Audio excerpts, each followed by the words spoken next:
So if no one would like to, if we don't have any volunteers for check-ins, I can go ahead and start it. So my bioregional check-in is Joe and Penny. Joe is in Bucaramanga right now at the airport, headed here. He and Penny are headed to the Utah desert, and I am in the process of hosting these virtual sessions where we're convening Paonia and Carbondale. Wednesday, a couple days ago, was just great. I got so much out of it and really felt this rich potential for where we're headed. It's just so encouraging, fun. It's such a big wave that we're riding together. I keep using that analogy, but it's perfect. It's just like really is sort of the felt sense that I have of what's happening. And so this coming and I won't go too much into that because I'm going to talk about that today, what's happening this coming Wednesday, and also reflect on what happened a couple days ago. Sorry, what's happening this Saturday, tomorrow, and the coming Wednesday, and reflect on what happened a couple days ago.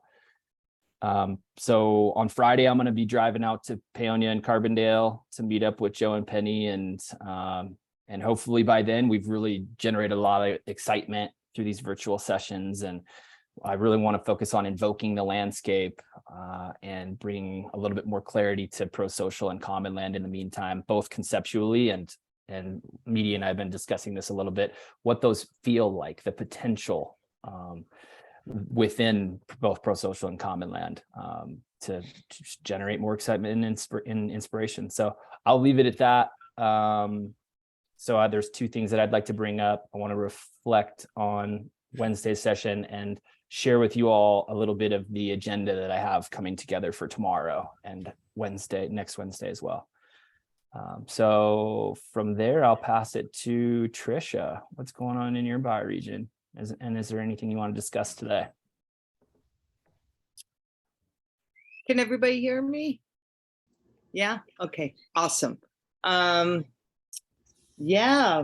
Wow. So much going on in my bioregion. Nothing necessarily that I want to put on the agenda. I kind of like the way these Fridays tend to flow based on like whatever is kind of surfacing. I got invited to this like a ladies who lunch kind of thing this past a couple of days ago, which was really super sweet. It was a group of senoras from the Pueblo who are mostly involved in the Catholic Church. And I wasn't actually sure whether they were trying to save my soul or whether they were just kind of inviting me in to just be a part of the mix. But either way, it was very lovely. I felt very honored. And it's definitely a community of women or individuals who I've had kind of much more superficial relationships with, but it was very lovely to kind of be invited into their snare, if you will, you know, and just be present in their processes. Yeah, it seems like lots of governance stuff going on. So planning on going to the governance group on Sunday evening, but then on Sunday morning, we have a meeting here with a group of women, some of who are the women who are signing up to be on the council to kind of be in our governance, others who are kind of signing up to be in support of that. We had originally planned it as an in-person meeting, but now we're switching it to virtual for right now, with the idea that in January we have an in-person meeting and have it a bit more elaborate. So yeah, lots going on, but that's what I can kind of fit in 2 minutes, and I'll pass it on to Jan. How are you doing, Jan?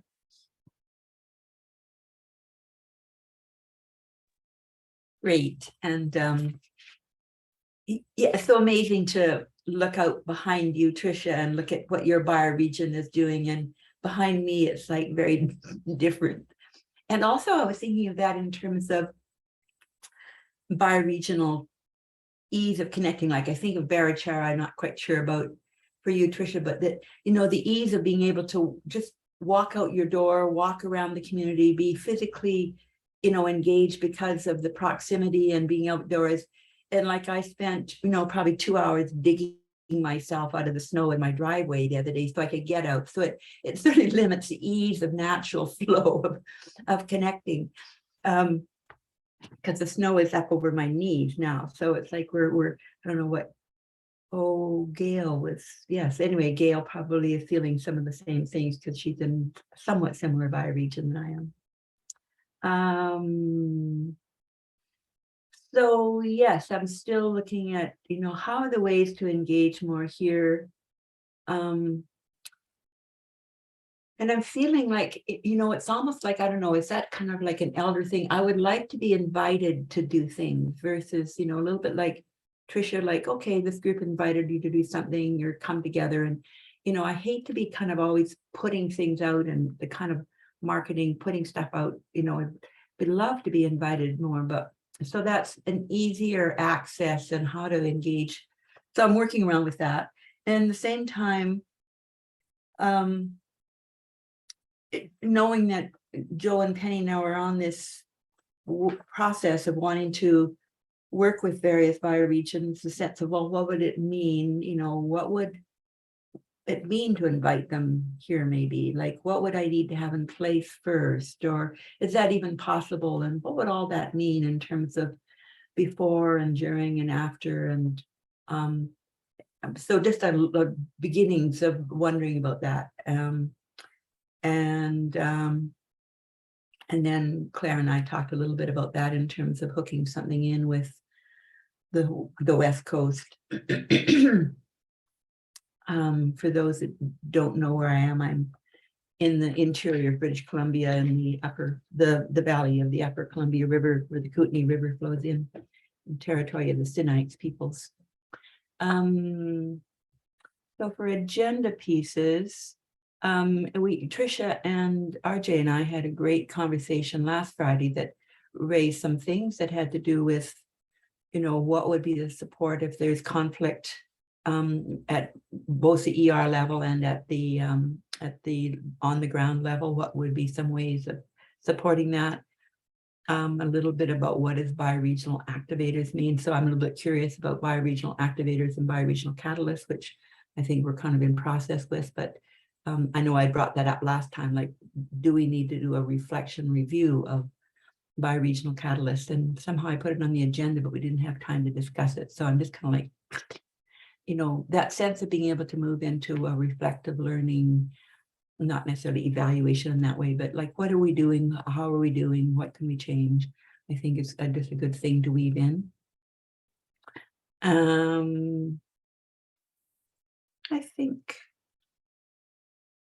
I think that's it for me in agenda. So I will pass it to Chad.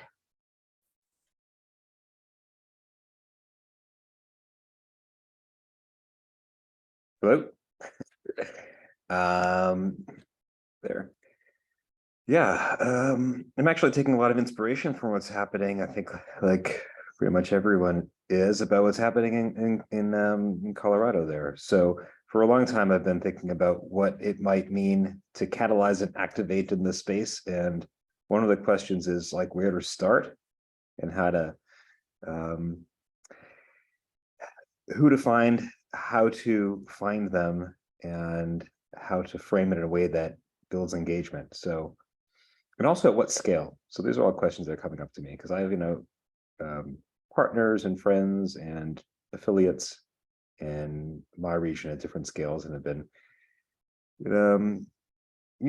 wondering what that would look like here. So I'm glad that, so Barichar is sort of one context, and Colorado being the US is another that's more similar to here. And I feel like, I feel like where our bioregional catalysts has been wanting to go for at least, I don't know, a year now. I sent something like that about a year ago, but didn't know what the path would look like. And seeing what the activation is with other groups, and also what the catalysts in particular have to offer, and the way of sort of translating those experiences, lessons back into ER is something where I felt like we're heading or getting awfully close now. So yeah. So I feel like myself somewhere like watching and wanting to be engaged somewhere between the sidelines and the field, and yeah, and also, so speaking of scale, like, Jan, maybe we should connect over the earlier work you did in the Great Lakes region. And like, I've been largely focused, in Southeast Michigan, but then I'm seeing larger activity across the larger bioregion there. And now with the, likely refi type conference in the driftless area of Wisconsin, and what Brian's doing in Toronto, it seems like it may make sense to think a little bit bigger. So yeah, that's where I am. And I'll pass it on to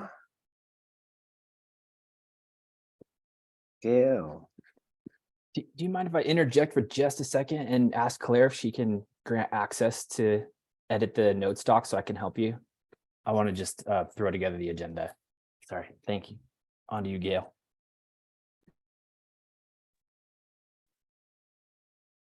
I've been in the feeling body, trying to figure out what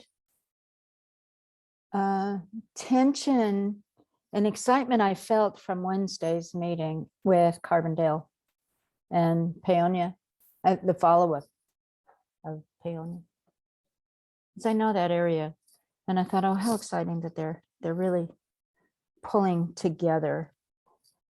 My bioregion is not very much different from that, with one exception. And I think that we were a transition town until the core group got over-labored.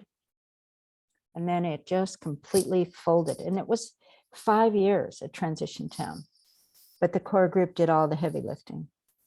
And it really, even though we could pull in 200 people, it still landed back down on the core group. So it never flourished. I know that we all carry that in my women's circle. We all carry that knowledge and basic lack of understanding. We don't know what to do with our failure. And we have talked about it, but so reflecting on that, and I looked at what happened to our group this summer, and it was a frenzy of busyness. Everybody was just almost too busy to even have a conversation. And there were no meetings at all, nothing at all like Earth Regenerators. Even though my whole group has read the book, there's no ignition. There's no ignition. And where we went around the midterms was focusing on what kind of pro-social alternative could we find to the hate that we experience around just the election cycle. It's like a fire burning through the communities. So I don't have anything to report. I just have this enthusiasm for Earth Regenerators and what's going on with Ubenji and the activators going around it'll eventually be the world. So I'm going to just say going around the world. And you have my heart and support when my computer doesn't act up. Who hasn't gone yet? Who do I pass to? Midi, hi. Thank you. I'll keep it short because we said we'd try for 20 minutes and I think we're there already. Well, here in the Southern California mountains, the excitement in Agora Hills is that we recorded 1/10 of an inch of rain in the last 24 hours. Every 1/10 of an inch counts in this bioregion. I am so enthused by Wednesday's meeting that I'm really excited to get to the debrief of it. And so I'm going to pass to Bennett.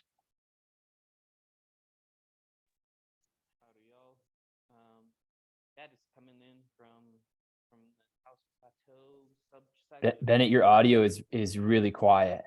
Oh no. Oh no. Let me pass to someone else real quick. Let me see if I can. Okay. Try that. How about we hear from Eric? Eric is from Carbondale. I got to meet him in the activation process. How you doing, Eric? Yeah, you want to give us a couple minute check-in, a little introduction too?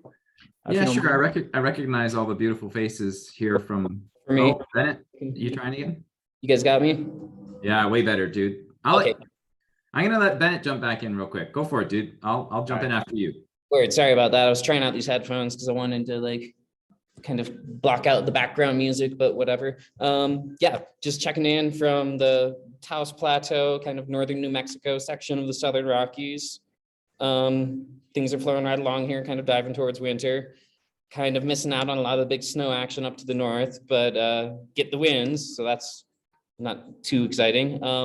Yeah, just feeling super inspired by all the action emerging in Colorado. It kind of hits a little closer to home than the stuff coming in from Barichara, partially just because it's right next door and there's a lot of overlap in our ecology, despite some like cultural differences and stuff. And yeah, just like super interesting to see how the like kind of potentialities of this initial stages of activation manifest in such a similar bioregion, and in contrast to like how far along they are in Barichara, it feels like a lot more relevant. So my timing's kind of opened up to where I'm more available and able to, you know, be witnessing all of it. So yeah, just super stoked to be able to drop in at this time and be on board. And back to you, Eric. Thanks, Bennett. Bennett, FYI, I'm working on pulling together a project. We've identified a 40-acre parcel of land in Crestone, which is getting closer to you than where we are up here in the Roaring Fork watershed. So let's stay connected, and if you want, I'm happy to share with what we've got going on up there. So I was just speaking at the Transformative Impact Summit right before, which was why I was a handful of minutes late coming in here. It's just mind-boggling to me in the most positive and glorious sense that there are so many people across so many platforms having the same conversation. There were 24, 25 people in that conversation. I had a 20-minute block to talk, and I did a little pretty presentation and shared my purpose and what I'm doing. But I seem to be approaching it a little differently, and I mean that I think in only a positive sense, is that I'm kind of running into the vortex with my arms flailing and my head on fire, trying to get something going here. So I, as you're all probably starting to get to know me a little bit, I'm intuiting everything. It's all gut right now, and I'm pulling so many people into this swirling. And it sounds negative, but I'm just trying to be cheeky about it. But pulling so many wonderful, talented, and intentional people into this mission and vision that I have of building regenerative communities. And again, it all stems back from participating in local conversations here from a government perspective, with housing authorities and talking about community and employee housing problems. And anyway, so I did my best for 9 months participating in meetings and email chains and constructive conversations, and then eventually just said, screw it, it's going to be the same as it has been for 40 years. I'm just going to build my own town and show you guys what we need to do to make it right. So that's just my approach. And it sounds cavalier and callous a little bit, but it's really, I've identified personally, so this is opinionated and biased, that I don't have a lot of time to exact change in my lifetime, particularly with the scale and grandeur of what it is that we need to do. So I'm swinging for the fences and planning to do what I can, but there's an inherent risk in that. And that risk is becoming siloed in our views, our perspectives, opinions. So my big ask to these groups, to the last group chat I was in, and this group, of course, is to have more people join me around the table, because we're all doing the same thing. I've identified 3 parcels of land that I want to develop from scratch based on all these principles, the 8 core design principles, pro-social, the Earth Regenerators platform. I'm literally just vacuuming all this into one project. I just need like 1 million people to help me with it. So that's kind of where I'm at and who I am. Thanks for giving me a voice again, Benji. I appreciate you and everybody here. RJ, I believe you're next. Thank you, Eric. Yeah, you're ringing some bells for me here in northeastern Pennsylvania. It's funny in a way. In December, things sort of go quiet. It's like everybody starts to not quite hibernate, but they pull to the inside, and yet the ideas keep flowing. Next Saturday, we're having a gathering where I'm sure a lot of what we're talking about here will be discussed, some of it in passing because people are coming from all different walks of life. And it's about 20 to 25 friends that'll be gathering for at least the afternoon, or probably go into the evening up at Stonehenge Gardens. So yeah, I'm sure there'll be a lot of ideas thrown out. One of the things that I know is going to be happening is with the sort of indoor time in the winter season, we're going to be working on our learning center, which has had some use, but it's physical inside the building. There's some infrastructure work we need to do just to get that started. And I wish we could have done that a couple of months ago, but too many other things going on at the same time. As far as here on the terrain, I will say up at Stonehenge, I'm reminded as I look at Paonia and Carbondale, the terrain is interestingly similar, even though we're sort of on the east side here. And some old mining country certainly up there, a lot of collapse from the coal region, but the terrain looks sort of similar. And as a small town, the small towns and the little townships have a lot more flexibility than we have south of the mountains, south of the Blue Mountain. So I'm sure we're going to be talking about that too. So I won't go on and on, just interesting things to see with all the conversation going on in Paonia and Carbondale. I see some connections, as I said. Tricia, did you get a chance to add anything? You did? So maybe I'm the last one here. Okay. I think Claire hasn't had an opportunity to go, and she'll be the last. What do you think, Claire? Yeah, sorry, Trisha, did you? Oh, you did go, you went first. Okay, sorry. Yeah, lots going on here. I met up with Darren Zoll, who was part of the Web3 group that is connecting with Jan and a number of the others. He was the one that donated the funding that became the Gitcoin grant, like the fodder for the Gitcoin grant. And anyway, invited them to what was supposed to be like a small, fairly informal gathering, stone soup gathering up at the Eco Village on last Saturday. And there were almost 30 people there. So it was just pretty wild. And yeah, people were so inspired, and they'd come from, there were microbiome soil biologists, wastewater treatment people, and like everything in between, including a lot of people from alternative currency orientation. So the conversations were pretty amazing. We had a World Cafe style sort of room swapping, getting to know, and all it showed us was that, oh my God, if these were sort of just scratching the surface of who we were wanting to invite, there's a lot of energy there. So much so that even though there was an impending snowstorm, there was this really important meeting happening with 5 Indigenous, like amazing elders who were, or people going to be speaking about healthy forest practices and from an Indigenous perspective. And anyway, 3 of us got in the car to go and ended up basically having to turn around because the snowstorm stopped us. But what an invigorating, like 5 hours of conversation. So I just feel like I hear what you're saying, Eric, the sense of very, very much relate to a lot of what you were talking about, and the need to basically, yeah, the bioregional focus is such a powerful paradigm shifter. because it does allow you to sort of still continue to work with wherever we can, whoever we can work with, and yet not waste our time trying to basically turn the systems that are already in a state of collapse around. It's like, so anyway, yeah, so that's my check-in. Yeah. Well, thank you, Claire. Thanks to everyone. Can I just say one thing that's course. coming up is just to connect with what Jan said about Joe. And I've just been so busy recently that it just feels like I can't really get my head around it. But I'm thinking it feels, and Brandy feels pretty excited about it too. We just haven't been able to communicate.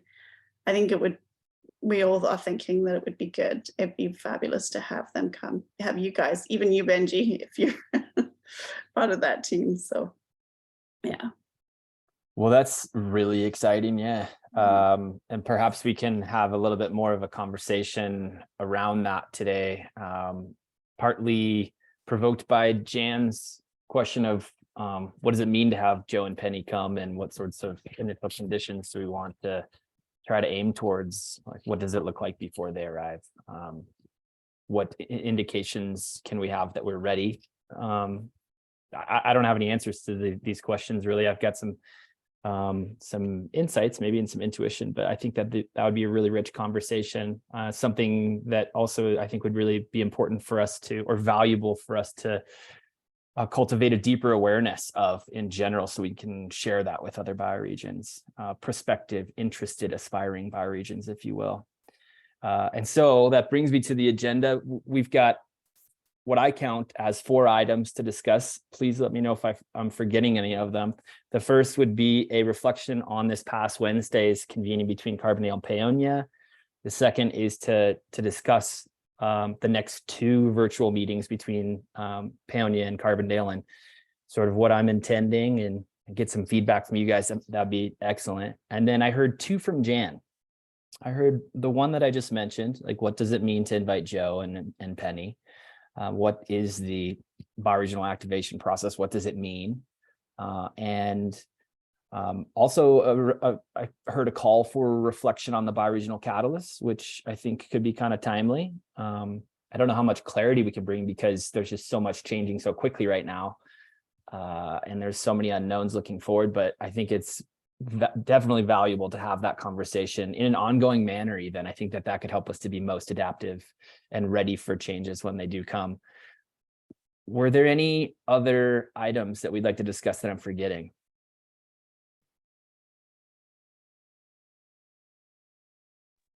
We did talk about the leftover conversation from Tricia and RJ and I last time about if there's situations of conflict, and I was thinking of the on the ground, and Tricia was also saying yes within ER, like, is there a way that we can be providing support for that, because it's difficult at times once you get into the knot? So is there some way that through the ER or bioregional catalyst or somewhere that there is a way that there could be a team that comes and helps that somehow? So that's just also a bit of an ongoing, like, in terms of how do we move forward? But that was just one thing left over from last week that I wanted to bring forward, just so it doesn't get forgotten. Yeah, I think that's a really important conversation to have. Yeah, we'll throw that on the agenda. We'll cover that maybe last. I'm seeing Meady's hand, and I also saw Claire's finger dart that we can hear from. Meady, then Claire. I just wanted clarity whether you're speaking within bioregional catalysts, or whether you're speaking at the ER level or some other level, Jan. Well, to recap our conversation from last time, we kind of started off talking a little bit about ER, and then we talked about, well, on the ground, that within bioregions that are actually working and trying to do something. So then it was a bit of both, that, we're still dealing with that issue that we have done in the governance group about conflict and how is that being done. And then also really bringing up what it's like when a group within a small community are in a conflict situation, and is there a way that we can provide support to that? So I would say both is what we were talking about last time. Claire?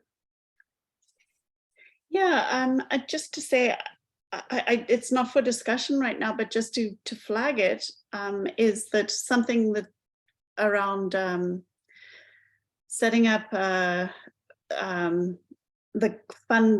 territorial foundations. It just was prompted by what Jan said in terms of the supports.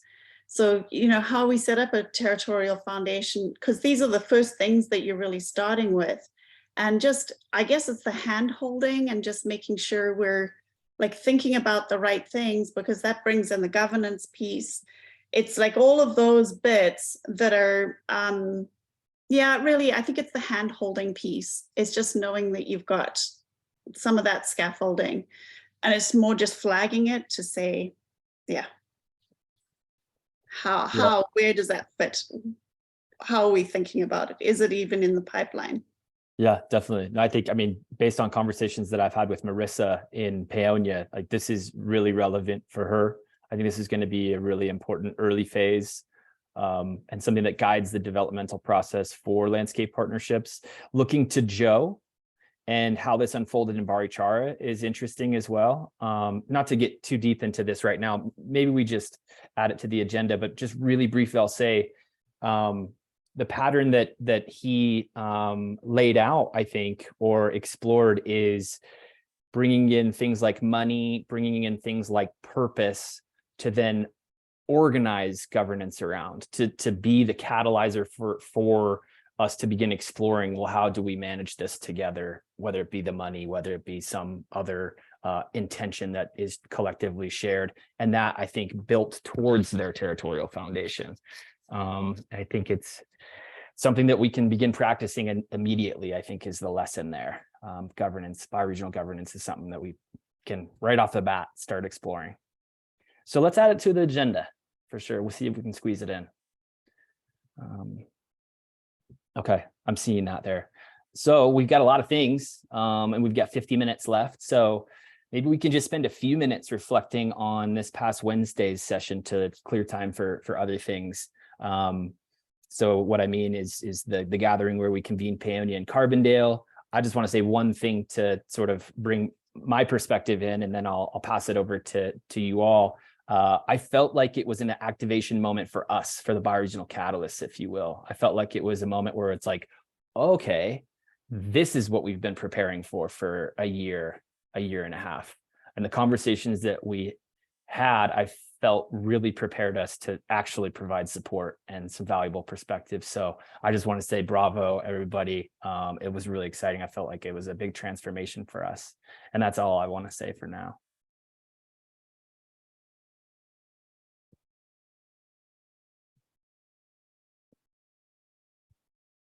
Anybody else? Yeah, Claire. Yeah, I just wanted to say, it was so exciting to see and meet others who are on the journey as well. And I agree with you. There's a sense of the reality of it, of real interactions, real stuff coming in that I think we've all been really hungry for. So super, super rich learning environment. And I mean, it's just a win-win on both sides. Yeah, Midi. I was surprised and delighted by the extent to which I experienced at a body level a voice from Colorado. It felt to me that which united the group was so much stronger than any individual perspective. That there's a Colorado voice, and it came through, and I wouldn't be able yet to put words to it. I know it has to do with the strength of the land. I know it's the land that is speaking through these people, but it blew me away how strong that was. And I actually found it really somehow at a personal level, I found it very anchoring, because I tend to be on this north-south meridian from Southern California up through Northern California, up into Cascadia. And somehow I was receiving an energetic mountain energy that was coming transversally and anchoring me. And it was mountain all the way, but it was so powerful. And I'm still in the ambience of it. Thank you. Thank you. Yeah, definitely resonated with me. Thank you for that, Meady. Bennett. Yeah, I was kind of struck by just like everyone's willingness to dive on in, and also something that just kind of tickled me a little bit, only occurred to me recently, but it's Colorado's actually one of only 2 states that doesn't have any rivers flowing into it, the other one being Hawaii, which is just an island. And you know, since I spent my time up there studying ecology and environmental science, I was like, man, this is, if any place in the country is ripe for, you know, some major restorative action, this is it. There's the headwaters of 5 major river systems, all within about 100-mile radius of each other. And, you know, just speaking for me, feeling more called to join in, jump right into the fray, being, you know, a neighbor, it's like, it really feels to me like once things start going off in Paonia and Carbondale, all of these neighboring communities and the different watersheds will be like, wait a minute, like we both can and need to do this as well. So I just, it's funny to me that like the first big US kind of North America surge of action is in pretty much the perfect spot for it to happen. And it seems like it's a solid group of folks, and it seems like y'all are really gonna hit the ground running. So yeah, I just wanted to share that and say that it's quite promising and super exciting to see how it develops. I love that framing, Bennett. Yeah, thank you. Yeah, landscape scale restoration. It's so important to start high up in the landscape and work your way down. So beautifully put, my friend. Yeah, Gail. I felt the same thing, only in a different way from Mitty. I lived in Colorado for 9 years, very developmentally important years for me. And what was reignited in the Wednesday meeting was the spirit of place in all of these different energies of people's interests. So it felt like a weavers meeting to me. It felt like a great gathering of everybody's different interests under an umbrella. And I could just look up to the umbrella and see the spokes where the interests all came to the center. And so it was beautifully orchestrated, Benji. Thank you. Thank you, Gail. Anybody else want to reflect on Wednesday's meeting, or perhaps how we continue to develop sustaining support? Or maybe that invites too much for now, but that is something that I would love to keep in mind. And if nobody else wants to share anything else, anything additional right now, I actually have a good segue. Meady, please. Well, when you say offering support in an ongoing way, I would love to see us, and I think it dovetails in with what Jan was speaking to. I would love to see us emerging as a resource that the Colorado bioregions and or any other bioregions can bring their issues and know that they're among friends, and have us as a kind of sounding board. You know, my own experience of Colorado is manifold. I'm sitting here realizing how many times I've been in different parts of Colorado wearing different hats since the 80s.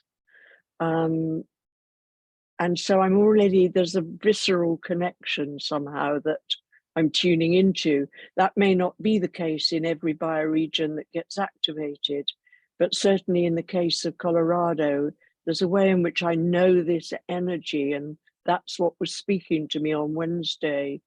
And so really hoping that we can become this resource that is of place, but not of place, that is here to support. You know, Bennett touches me on what he said. Wow, if we could be a part of the story of transforming Colorado, wow. I would leave this incarnation feeling I'd done something. You and me both, Needy. And this actually, I think, provides a pretty nice segue into sharing with you all the agenda that I'm building for the next couple of sessions, convening sessions between Paonia and Carbondale, and how we are sort of organically stepping into this role of offering support. So my overall intention for these 3 virtual sessions it's twofold. It's to really explore and experiment how this can be a place of sustaining support. That's sort of the meta intention. And then the other intention is how we can sort of, set the table for the on the ground workshops. The things that I've been focusing on are how can we see the needs and the early developmental story for both Carbondale and Paonia. How can we do some serious weaving between everybody involved, right? The bioregional catalyst, the 2 bioregions, and then the bioregions themselves. There's a huge opportunity there as well. And then continue to build energy and excitement towards the on the ground workshops. And then really importantly, how do we help to invoke or see the landscape, give voice to these 2 landscapes, like Meady's been saying, like Bennett's been saying. It almost seemed on Wednesday it happened naturally, like the landscape was speaking just because there were people coming together that were representing it.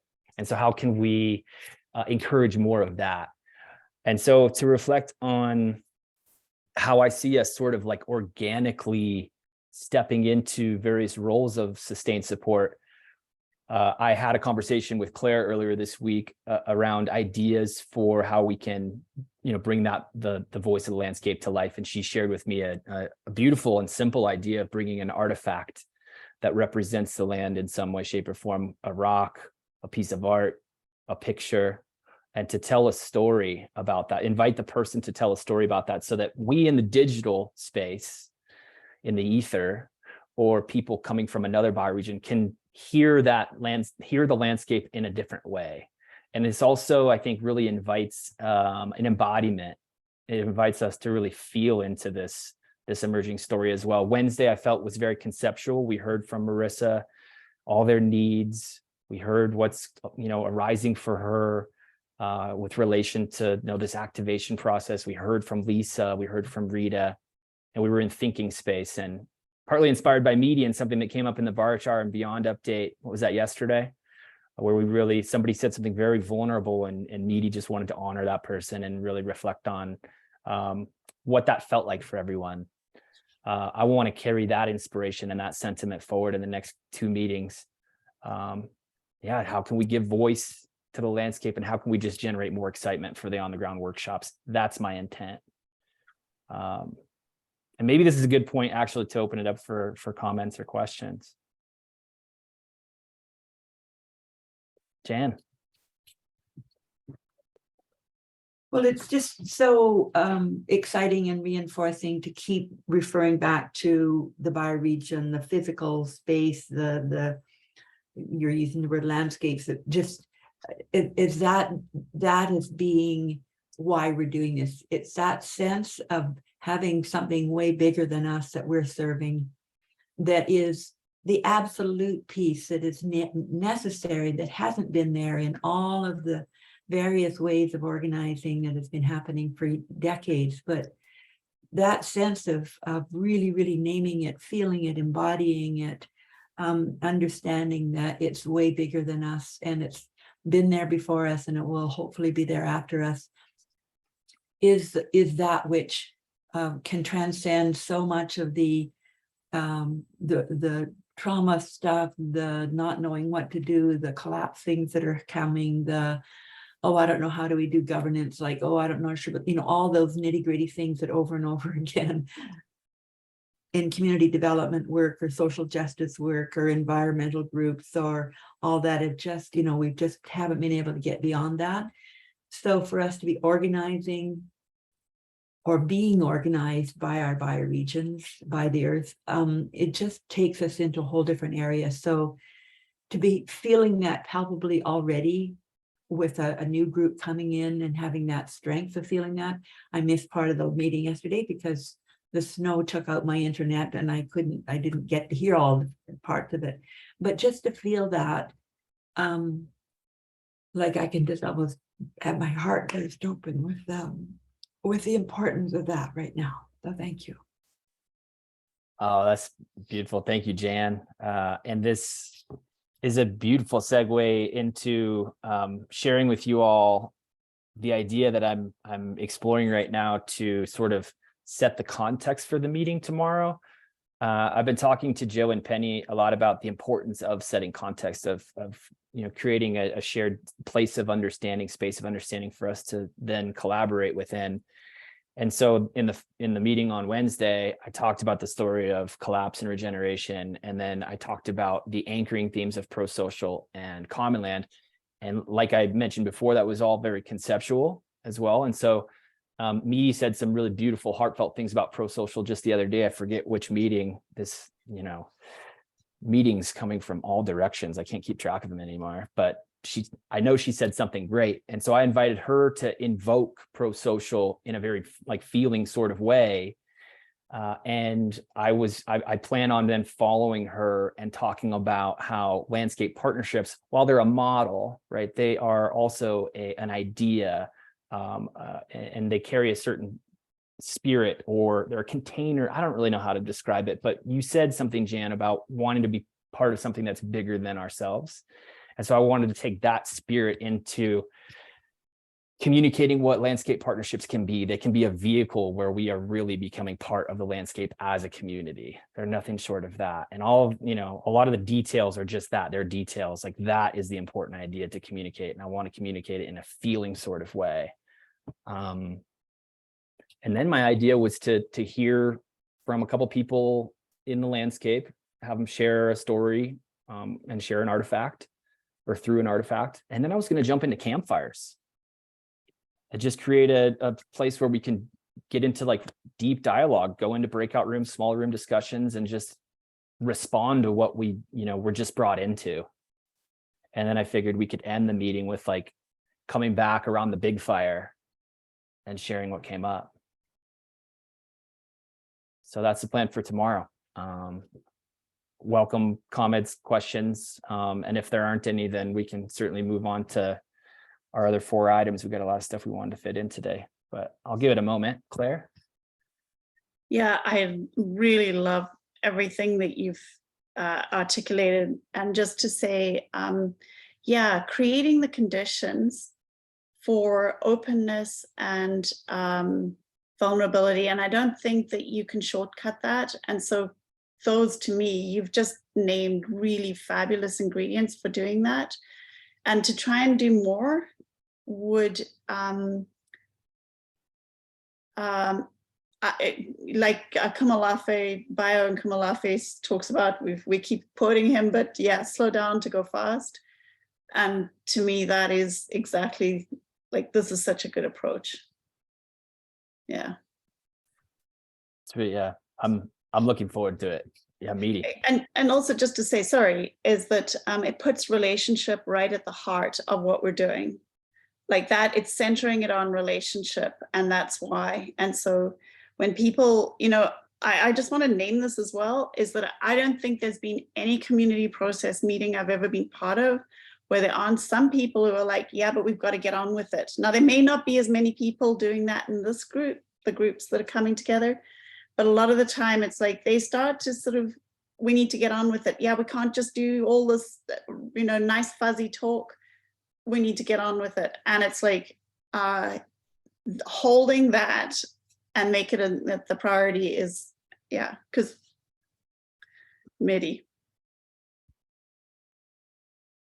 I'm sitting here feeling that I've been asked to fill a role and I haven't the faintest idea how to fill it. And I want to, I so want to serve. Am I hearing, Benji, that actually embodying pro-social in some kind of process rather than talking about pro-social is a, you know, here are the core design principles and here's the ACT grid and how we might use it, that you're inviting an experiential process.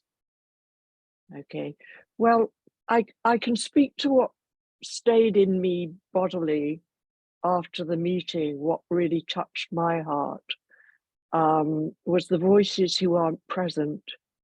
And when Claire speaks to Bio is really strong on inviting people to say who isn't in the room, and maybe inviting some kind of experiential reflection on who needs to be in the room, who mightn't be in the room, and a way to name that. That's kind of what's weaving through me in what I'm hearing in the moment. And so I wonder if that resonates anywhere or whether it has some kind of resistance. Claire's doing that, which is always a helpful sign to me, Claire. When you and I are on the same wavelength, it usually feels anchored. But Resonates with me, Meaty. Yeah. I'm seeing Eric nod, and since Eric's the territory holder here, I feel I've got enough feedback unless somebody wants to say no. I think that's a really bad idea because I think, well, I think you should welcome the opportunity for contradiction and debate, but I think that we're all in agreement at this point. And it's come up several times, starting in Paonia, but again in the last meeting we had as a group hosted by Rita Marsh and the Center for Human Flourishing to continue to get this moving down the road. It was only participated by 6 people. Hopefully the communication strategy will improve that for the next round, but and I know Joe and Penny are coming back. Benji, you're going to be back here too with these guys, right? So I'm we're going to there. see you guys again. All right, you're getting another hug from me soon, bro. Just incoming, just let you know. So I think that a topic that keeps coming up is bringing the children to the table in terms of conversation, and I haven't seen that yet, but it resonates strongly with me. As a matter of fact, it's in my little presentation that I put together for the transformative impact summary earlier this morning. I introduced my son, not in person because he was still sleeping, but a slide of a photo of him in the mountains with our dogs, and introduced him as the future of and the purpose of why we're doing this. My impetus anyway, but I know it resonates with all of us. I mean, why else would we be doing this? We won't be here forever in these bodies, but we certainly know that others will be. So I don't have an answer to that, but I think that those are the 2 things that have impacted me most recently this week, is a continued pull or intuitive process to somehow start to engage the voices of the children, but also be an introduction gratefully and graciously by Rita Marsh to Indigenous Ute people here in the Roaring Fork Valley. I can't help but wonder what they might have to impart. And if not them, even the other marginalized groups like the marginalized and cultural groups here too, because they are so voiceless typically. And I'm speaking to the Roaring Fork Valley because of the demographic and the cultural divides here. But I mean the wonderful, Mexican and other cultures that exist here too, that typically won't have a voice here unless they're invited. So anyway, I want to leave it at that. But I also, Benji, I want to put this to you too, and to the group generally. I listen a lot. I don't raise my hand too often, and it's intentional, but I really run the risk of I used the word earlier, and I apologize for it again, but siloing my project into this thing that I just think is a good idea. And the reason I keep coming back to these conversations, and I'm participating with Rita and the group for the for the regenerators here in Carbondale is because I'm really worried genuinely, and I don't mean it from a sense of despair and it's keeping me up at night, but I want to make sure that whilst I start putting together this master concept plan, which is well underway, because we already have interested financial partners, investors, which we're working hard to make sure are aligned in their intentions and purpose. There's a lot of traction with the project that I'm building, and I can't help but be concerned that if I just trudge forward without hearing these voices and having them exposed to what I'm intending to do, that I'm going to build this little thing in the mountain that won't have the right input from everybody here. So I don't know how. Benji, it's a genuine question, is how do I integrate what you're doing here at this early stage with what I'm intending to do in the bigger picture? Yeah, that's a loaded question. First off, I'd love to just thank you for your, I'll call it a provocation, or bringing in the voice of the children, because I am all for that. And I've seen that do magical things in Barichara through Joe's storytelling. I'm also seeing lots of hands shoot up too, so I'll try to keep this quick. This is perhaps something that you and I would talk about in a one-on-one, because I really don't know what this looks like, given the importance of bioregional sovereignty, and having a mediated layer between the global community and projects on the ground that has been the importance of which has been demonstrated through the Territorial Foundation in Barichara. Perhaps this is more something to be discussed with people on the ground in Carbondale than with me, but this is all uncharted territory. I just want to honor and mention bioregional sovereignty and the fact that we need to be careful about the way that we interact and impact things that are happening on the ground. So let's find a time to talk, you and I, and maybe I'll even loop in Joe through voice memos or something. But thank you. Claire. Yeah, just to say, Jan shared a document about her work with the Great Lakes bioregional conversation. And it sort of took me down a little bit of a rabbit hole, and other things started to pop up on YouTube after having watched the links that were shared there, which happens. But one of the pieces was, it was a question that was asked, how are we good ancestors? I think I've heard that question before, but it was so interesting to hear them going into it. And I was just having a conversation with a really good friend of mine who we do lots of sort of systems thinking, like big systems thinking. She's a hospital, like a large hospital administrator, and she sort of takes it into that space as well. So it's always interesting.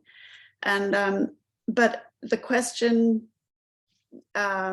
you were just talking about with the pro-social MIDI was how are we good ancestors? And really, to me, it was like, it really brings in what you were also talking about, Eric. Like the question you're asking is, it's that there's a kind of reflectiveness, and how are those reflective processes continually part of what keeps the blood flowing in a body to keep it healthy, the dynamic flow between people. Like it's not stagnant. As soon as it stagnates, you die.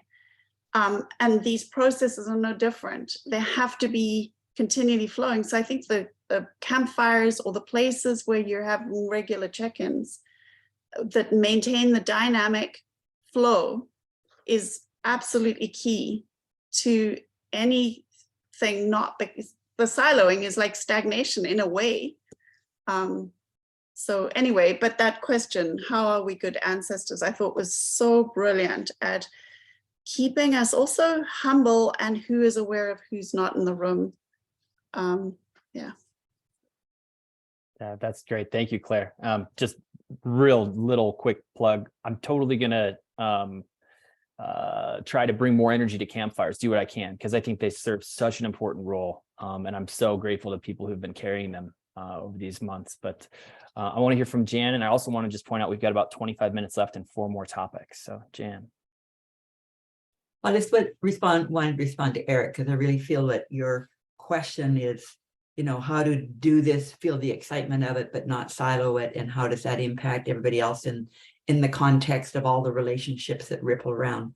So just in the last while, some of us, and this is again, this sense of we've been working, some of us been working together for a year and a half or more. And so being able to look at how, as a group, we can offer this think tank feedback thing, because just last week we went through something a little bit similar with somebody on Pender Island off the on the west coast, who was looking at wine to buy land, and bring in people to help them do that, and how to then maybe eventually have the land not be taken out of the usual market thing, and how to set up a center and all that. So having him be in the project incubator space, which is part of ER, throw those ideas out, put forth some things, and then we all chewed on it and asked questions back and forth, and it moved the group thinking along quite a bit to have that feedback place. And then I also am thinking of Ben Brunwell, who was doing something too of owning land, how to work with, you know, the old market stuff, and yet doing it within a sense of how do I do this differently. And again, we as a group talked a bit about that, and it's still in process, but I think that that's where either this group or a mixed group or whatever, but it's being able to maybe set aside a dedicated hour and a half time to just chew together on those issues, because they're very specific to you, but they're also ones that so many people are dealing with in this kind of transition out of the market system of understanding ownership of land, and yet looking at earth regeneration and community development and working together. So just to put that out there is there's maybe a format that could be used. That is such a good point. The Regenerative Project Incubator might be an ideal location to bring your project, Eric, and I'm going to post a link to that here in the chat. And then I think I'd like to move on to the next topic with just to say, you need to join that in ER to be able to access it, Eric. So you'll find Regenerative Project Incubator in the courses section. You can click on that link I just dropped in the chat and let me know if it works for you. Okay, so the next topic is, drum roll, Jan. What does bioregional activation mean? What does it mean to invite Joe and Penny? So I can give I've already talked a lot. So if there's somebody else that would like to share a little bit of insight here, Eric certainly might be somebody to share from his perspective, his unique perspective as somebody who experienced them coming into his place without knowing them ahead of time, or maybe he did. I'm not exactly sure if he was aware of Joe before. But just really briefly, I could say that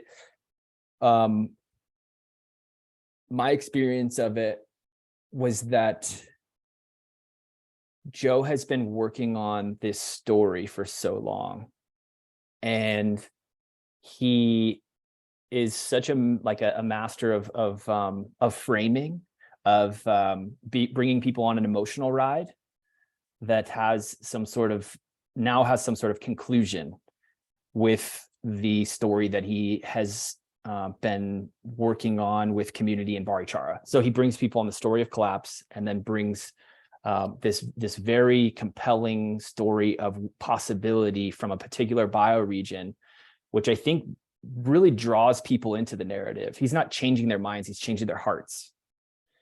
And then he also brings in the anchoring themes of pro-social and common land. And it's this model that he's, I think, been developing for a very long time, that he just recently has been able to deliver, to bring to activate communities with, that has the potential to bring people under a common narrative with a common set of tools and perspectives. And I think that is what activation means to me, is because you already have existing regenerative projects. There's people doing amazing things all over the place, but I think that bioregional activation is just bringing them under this shared story. That's my sense. And Eric, I don't know if there's anything you'd like to add to that from your perspective. I'll make it quick. I'd only just met Joe and Penny, well, and you, of course, that time. We met on LinkedIn via recommendation from somebody at, I think, the Open Future Forum a few weeks before. It was just suggested that we connect. So I pinged him on LinkedIn and then met him in person like 3 days later. That's how brief our relationship has been. But no, storytelling for sure. I actually, sorry, my mind's just spinning. I got like a million things in my head right now. I apologize in a positive way. I'm gonna pass it over to Trisha, because I know it was just noted in the comments that she'll be meeting with them or hosting them soon. So I'll push it over to her if I could. Trisha, was there something you wanted to add?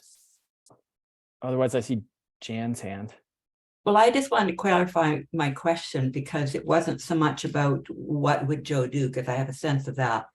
It's more, what are the things that if I'm thinking of having him come, or if anybody else is, it's like, how many people should I get together? Where do I need to be thinking of where their readiness is? What kind of best helpful container is there for the development before, and then the during process, and then the ongoing, that would really make it a fruitful time? So that's more my question, not so much like what does he do or what is activation at all.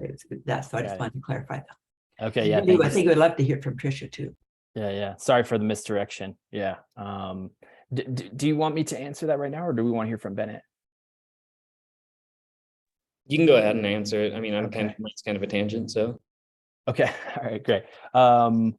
So this is sort of, I think this is an open inquiry. But looking at Carbondale and Paonia, we had community organizers who already sort of filled that role as community organizers. They'd already built trust in the community. They already knew a lot of people.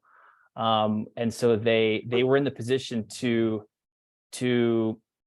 invite Joe and Penny in, and I think have the trust in the community that this is a worthwhile process for all of us to explore. And then also, I think it's important for whoever hosts the activation process to either themselves be willing to carry it forward, or have somebody else who can and is willing to do so. And really, I think that many more lessons to come. I think we'll learn a lot more of the nuances and subtleties of this particular question, but that's, I think, all I can offer for now. Yeah, I don't know if there's any response to that, or we can move on to Bennett. Bennett. Sweet. Yeah, this is, like I said, kind of a tangent, but still relevant. Eric's comment about storytelling just stirred out this thing that's been alive in me for quite some time now, regarding the Colorado River shortage. So I've noticed there's a lot of news coverage in the mainstream media about like the specifics of the shortage and like all the ramifications and stuff like this.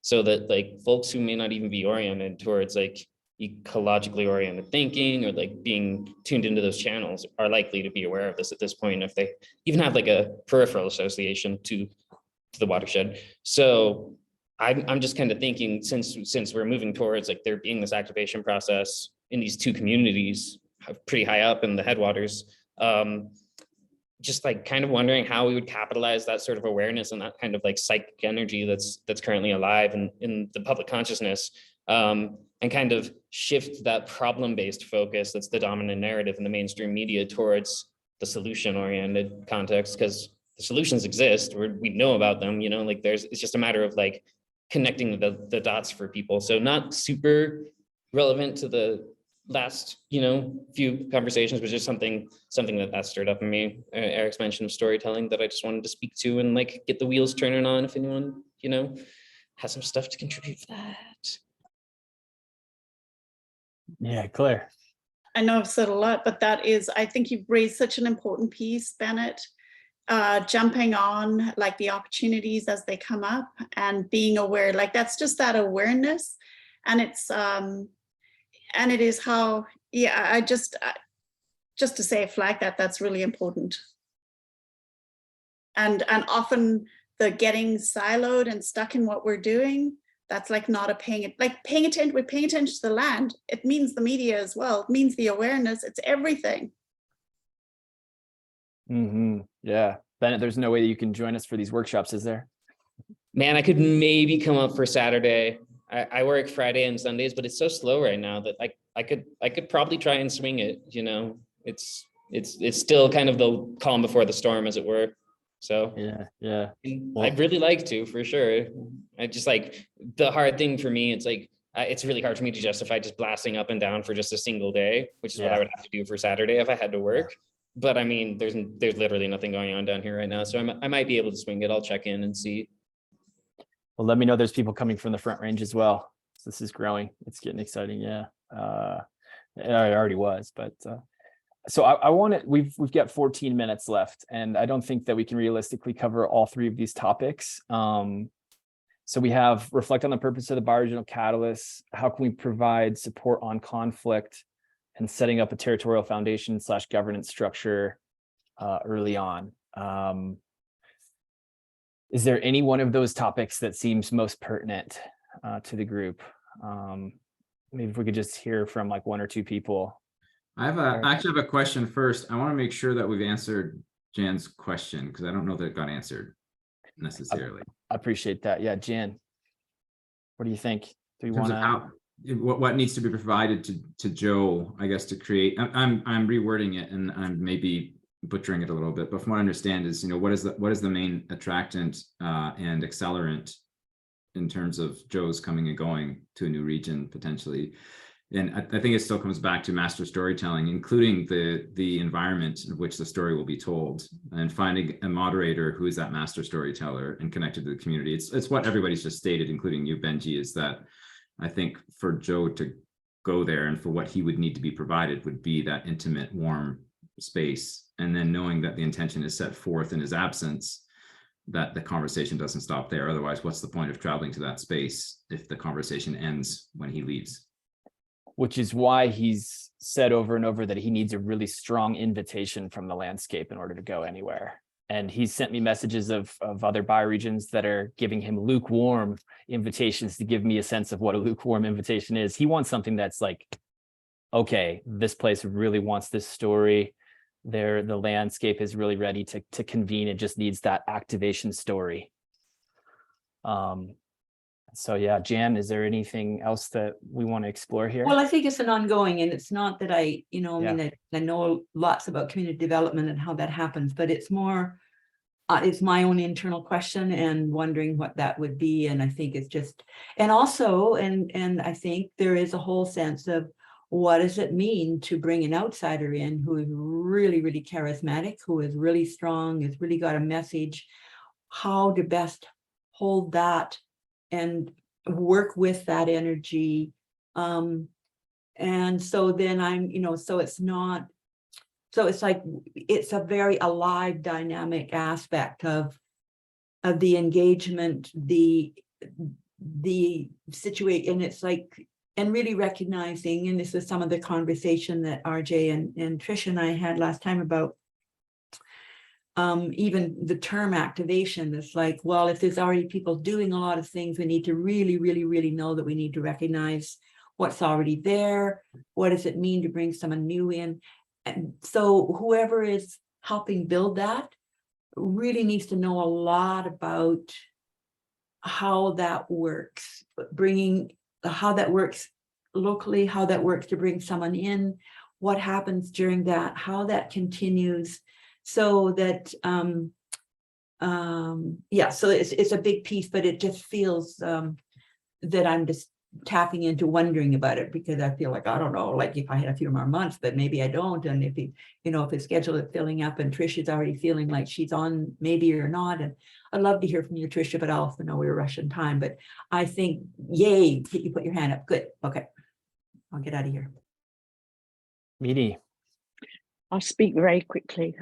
It feels to me, Jan, that the question starts with you, and when you feel ready to have a conversation with Joe, Joe will know very quickly whether your organization is ready. So that would be my step. Thank you. Tricia.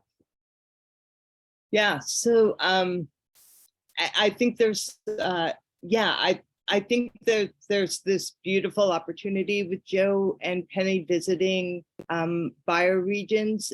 And I also think, especially considering like the level of activation that both Joe has been talking about and all of us know is necessary, that like something beyond Joe and Penny coming into a space is, you know, is potentially something to, you know, to continue to keep in mind, right? As like, you know, maybe a bioregion is activated or ready to activate, but maybe the schedule doesn't work, or maybe it's just not the right fit or whatever. And so like, what are the other ways that ER can support that type of work, you know? So like for instance, within our circumstance, if it does wind up with where Joe and Penny are coming, where we will probably most deploy Joe's energy would be among the investor community here, right? So like the foreigner community here, because we've taken great pains to be building up with our local campesino population, but there might not really be, you know, they're probably not going to be so moved necessarily. Like, we don't talk about collapse. We just don't, you know, just like we didn't talk about COVID when we were all working together every week around COVID. It's just because like, that's not the cultural context that we're in. So I think it's also just recognizing what the cultural context is in, and then, you know, like how best, who best. But I think that there's so much that ER can do, and just kind of going into like, not to skip the agenda, but like when we're talking about, for instance, with issues of like governance, right? And like, how is that set up? I just found out yesterday, for instance, right? Like that as we're setting up this whole other open collective thing, like there was the ability to maybe go into under the open collective that's already in existence for Vivero, or so I think like as then bioregions are activated and coming into ER, what are the ways that support can be provided for these bioregions that doesn't have to, where that work doesn't have to be duplicated bioregion by bioregion? Obviously, there's going to be unique characteristics for each bioregion, but there's going to be some like really basic things that especially if there's no staffing or if there's no active groups in the area that can take that on with their existing staff, is really going to be necessary for the momentum to keep going within a bioregion. Because that's definitely something that we found from prior visits of outsiders of like, okay, how do we keep this going with actually no resources to keep it going? So yeah, that's after that.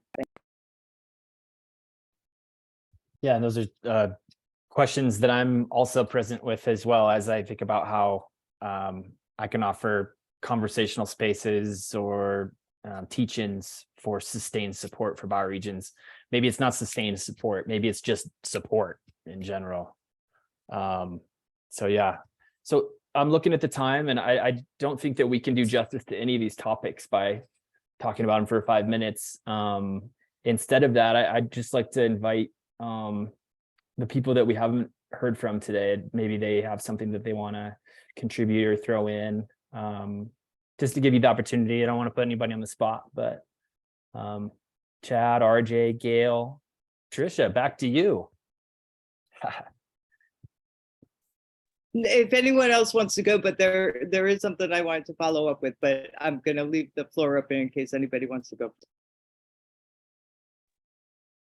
Okay, I'll just hop in. Okay, so what we were talking about with the conflict resolution too, as a for instance from our last week's conversation, like conflicts come up, right? And so if there were a space within ER where it's like, okay, I'm a bioregion, I'm either experiencing conflict within my bioregion, or somehow I'm sensing some kind of tension or friction or conflict with somebody here in ER, but I don't really know how to address it.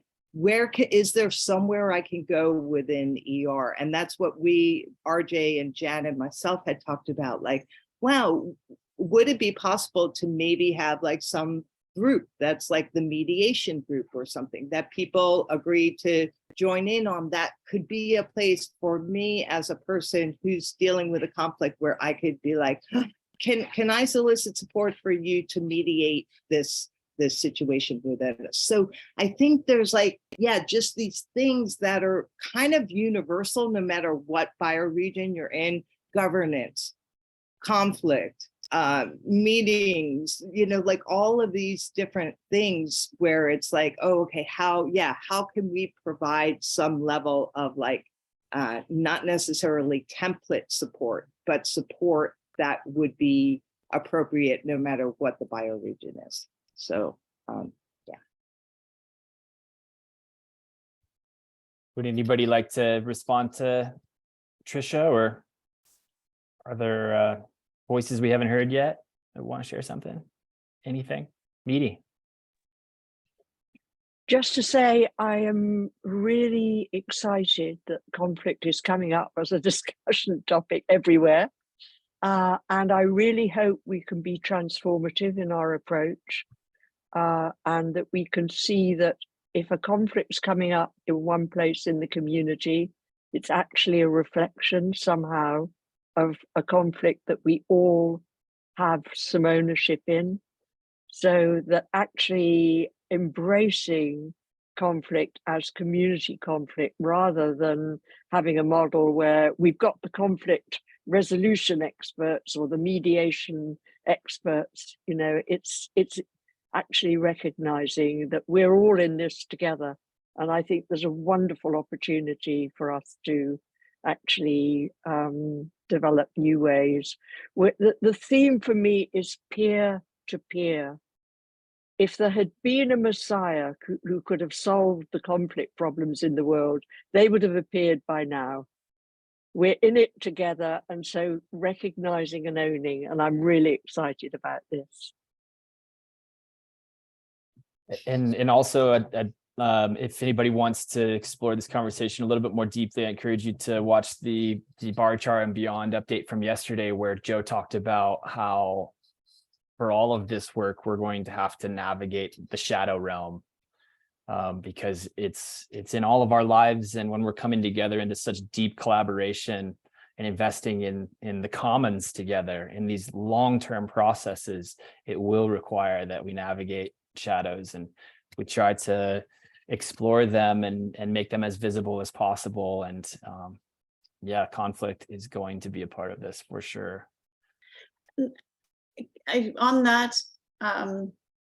Benji, he named the Paulo Freire's Pedagogy of the Oppressed, and then what came out of that, Theater of the Oppressed, which is an amazing tool for surfacing some of that. So people who have that training and skills, I know there's quite a good group in Vancouver that do, and in this part of the world, but and I think that Jan does too. But anyway, yeah, that is just like, it just doesn't come up very often, but boy, is it effective, especially with groups. So those are tools that are, or resources that really could be drawn on. Awesome. Yeah, thank you. Yeah, I wonder if, is there an opportunity to post that resource anywhere? Yeah, okay, great. Yeah, thank you, Claire. In the I'll post a recording to this session, the comments there or wherever you see fit. So I'm going to do a little, we got 30 seconds left. I'm going to do a little experiment. So rather than going around the room and do one-word checkouts, how about everybody unmutes and just says what they're feeling? One word, so that there's not too much talking over each other. We'll see how this goes. I don't know. So I'm going to count down from 5. And then just name how you're feeling. So 5, 4, 3. Engage. Connected. Appreciation. Good work. All right. Good to be here. Yeah. Thank you all so much. Really Thank appreciate it. Benji. Woohoo. Yeah. Hopefully see some of you tomorrow morning. Yep. Take care, y'all. See ya.